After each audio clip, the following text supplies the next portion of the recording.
All right, so let's dig into it. Day 10 post-op. How was that post-op meeting, that appointment with my medical team and all of that? What did it go like? How did it, adjust anything moving forward? So, day 10, I had my post-op, which was actually technically yesterday from when I'm recording this. It was on Friday. Today's being, Saturday evening. But 10-day post-op, I went in and they did remove the um, dressing that I put in the last video. In case you missed that 7-day post-op, you can click right up here and go and watch that one. But the little dressing pad with the clear medical tape bandage kind of thing that was over it to keep it dry and protected, that all came off, and they did inspect the incision. I thought there were sutures or stitches that were in there, and there are stitches. Excuse me, there are stitches, but they're actually dissolvable, so they're going to go ahead and take care of themselves. There was nothing to remove, nothing like that at all. And they inspected the incision site. It was clean, no problems with it, no irritation, redness, discharge, nothing like that at all. So everything was really good with that.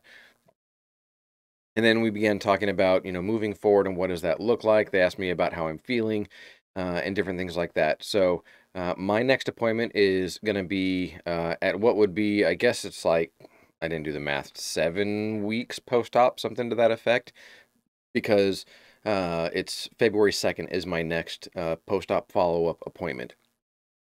But what I talked about with them was a couple different things that I wanted to learn about my process, my procedure as a P-lift, which was originally intended to start as a T-lift, and it wasn't until the day of that I learned it had been adjusted to a P-lift. Didn't bother me, wasn't alarmed, no problem whatsoever. But some of the questions that I asked were, why did it go from a T-lift to a P-lift? And is the bone that you used for the graft, is it my own bone? Was it cadaver bone? What was used for it, and the answer to both was yes, it was my bone. So the two particulars, the tabs on the back of your vertebrae, so if you have a pars defect, you're fractured in those tabs, in those particulars. um, what they did is they took bone from that, and what they did is they milled it down, and this is from me sort of reading up a little bit more and talking with them. They milled it down so that it would fit inside the cage. And my cage is probably standard, I don't know. The 12 millimeter cage in thickness. And so 12 millimeters is 1.2 centimeters, so a little over, I mean, under half an inch, around half an inch, something like that, in thickness. Which I'll get to that in just a little bit, actually, in a couple minutes here.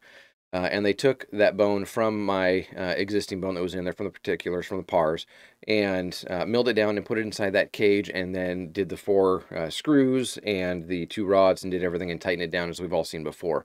I was able to get some X-ray imaging done as well, and so they allowed me to see what my pre-op spine looked like with my spondy and everything, and then my post-op. And so what I'll do is I'll post that image right up there so you can see that, with that being the pre-op and the post-op combined next to each other. If you need to pause it to zoom in, by all means go ahead and do that. And you can see where they pulled my L5 in alignment with my S1, screwed it all together. You can see the cage that's in there, all those different things. I did ask for clarification because they said that it was going to be about 3 months until fusion was to take place, and I thought that was a little bit quick. So I asked the medical team that was in there. It was my assisting surgeon and then another surgeon that was there working that day as well. And so I asked them, and 3 months, it seems a little soon. And I said, is that because you're using my own bone? Is it because it's bone that's already from my back and my vertebrae? So it should, use a little bit quicker, kind of a thing. Your body knows its own materials better than it does a foreign object, kind of a thing. And he said yes. He goes, that's the anticipation with this, is within 3 months we anticipate there to be some fusion. And yes, it could be delayed to take 6 months or 9 months or a full year. I've heard all those different timelines, so I'm not expecting that 3 months that everything's going to be fused and I'm going to be back to normal and hey, we're good to go, carry on with life. That would be fantastic, but I'm not banking on that because I don't want to set myself up and then have, something disappoint me. So that's what they did for the fusion, for all of that. You could see the pictures that were just on the screen right there, of my x-rays. And so I went through that, and then they asked me about a couple different things as far as feeling and posture and different things like that. Obviously, the comfort with it, all those different things.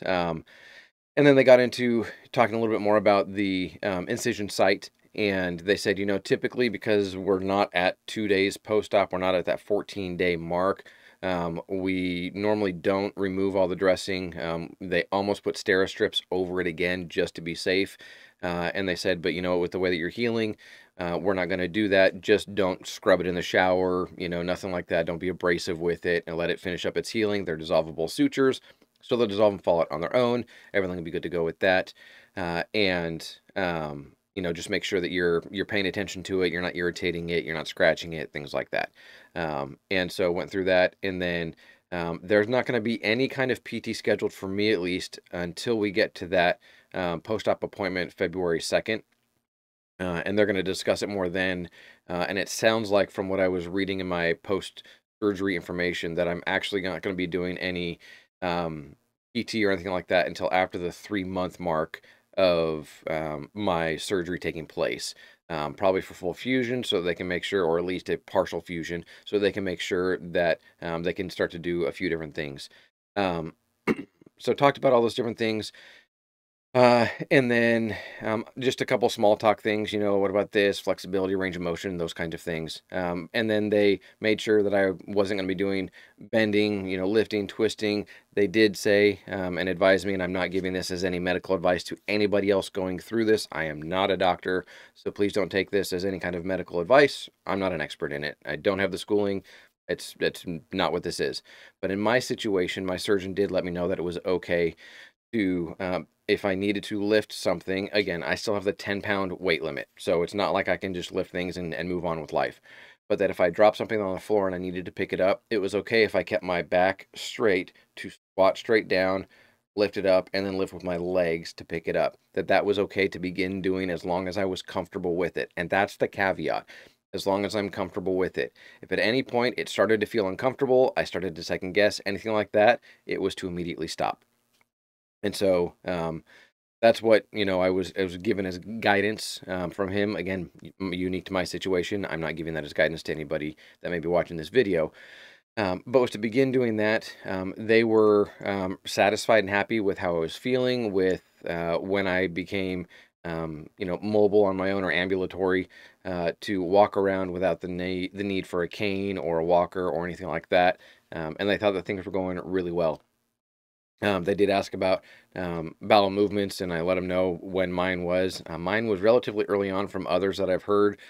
Some people have said, it's a week and a half, 2 weeks, which I really feel bad for them for, because mine was, I believe it was on like day 5. And so, that was really nice, because then I knew that everything with my system and the pain meds and all of that was processing, and things were going the way that they needed to go.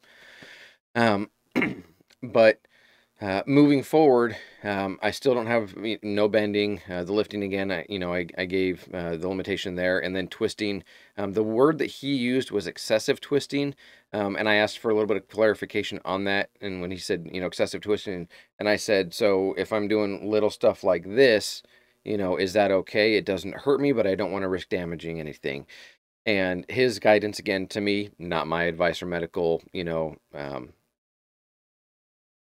knowledge passing on to you kind of thing, not guidance or medical advice at all, was to make sure that I wasn't twisting very much so that there wasn't any possibility of adjustment or shifting or the cage shifting or anything like that in there, even though it's in there tight, but to make sure that I wasn't doing anything that was going to potentially adjust or slide or offset the cage that's in there and the bone for the graft. And that made complete sense to me. And then we got talking about a couple of things with him talking about fusion and timeline and all those different things. And he then brought up the medication that I'm on, and naproxen sodium is what I've been using for inflammation, and pain, a little bit of pain management for, gosh, well over a couple years now. And he said, you may want to consider coming off of that, because that can delay the time it takes for your fusion to set in. And I said, oh, okay, I'm not aware of that. What is the next best thing that I can still take to help with a little bit of pain management? I don't need anything strong whatsoever. I'm not in pain. I just need to make sure that I'm, not going to set myself up to be in pain every day because I'm going off the naproxen. And he said anything acetaminophen, so Tylenol. And then he told me what the dosage per day allotment was and what I should be taking, and gave me that advice. I'm not going to share that because I don't want to give any medical advice again out to anybody, but did say that substituting or removing should, and he left it up to me, my discretion, removing the naproxen sodium and having acetaminophen be what you take in its place would be the next best thing to do. I can tell you that the acetaminophen does not last as long in my system as the naproxen sodium does. I had a morning dose and a afternoon evening time dose for the naproxen sodium, and I didn't have any problems going that entire duration from 7, 8 o'clock in the morning until the evening time, 8 to 10 hours later. With the Tylenol, the acetaminophen, I did notice it, and I noticed it today specifically because today was the first full day of me making that adjustment. I did notice that the Tylenol, the acetaminophen, does not last as long in my system as the naproxen. So instead of doing a morning and a night, I'm going to go to 3 times a day with the dosage that he recommended and go from there, because I want to give my body the best opportunity it can to fuse. A couple other things that I have done, again, not medical advice. I read this from a couple different reports online that if you are taking vitamin supplements, that if you are taking omega-3 krillfish oil as a supplement because of its anti-inflammatory properties, because of inflammation and soreness and pain and all of that with nerves, that one of the reports I read was to take yourself off of that.